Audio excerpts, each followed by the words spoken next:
Hello everyone, ज्योतिष क्रिएटिव्हिटीमध्ये आपल्या सर्वांचं स्वागत आहे।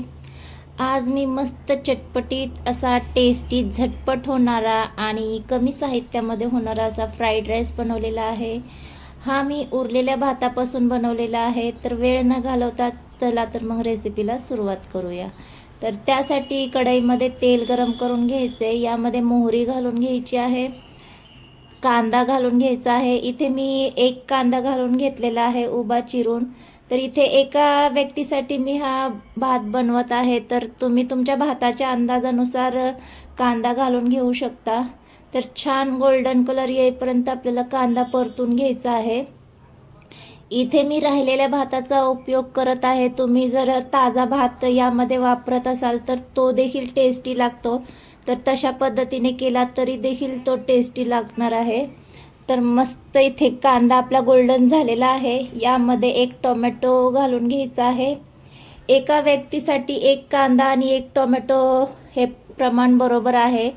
तर मीठ घालून घ्यायचे आणि टोमॅटो सॉफ्ट होईपर्यंत आपल्याला छान परतून घ्यायचा आहे। तर इथे साधारण 5 मिनिटांनंतर टोमॅटो आपले बऱ्यापैकी सॉफ्ट झालेले आहेत।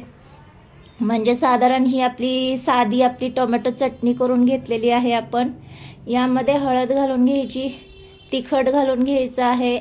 तिखटचं प्रमाण तुम्ही तुमच्या अंदाजानुसार कमी जास्त करून घ्यायचं आहे। इथे हिरव्या मिरच्याचा मी अजिबात वापर केलेला नाही आहे किंवा अजून काही मसाले यामध्ये मी ॲड केलेले नाही आहे। अगदी कमी साहित्यामध्येच होणार आहे। तर मसाले तेलामध्ये छान परतून झाले की इथे आपल्याला शिल्लक राहिलेला भात घालून घ्यायचा आहे।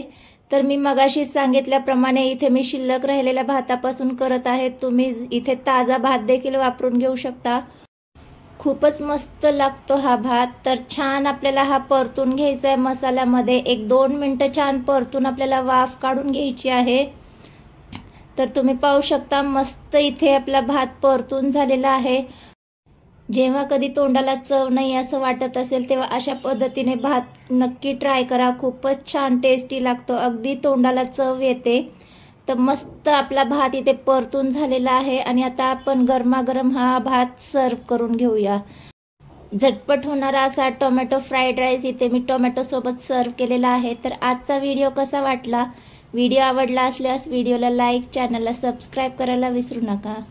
बाय।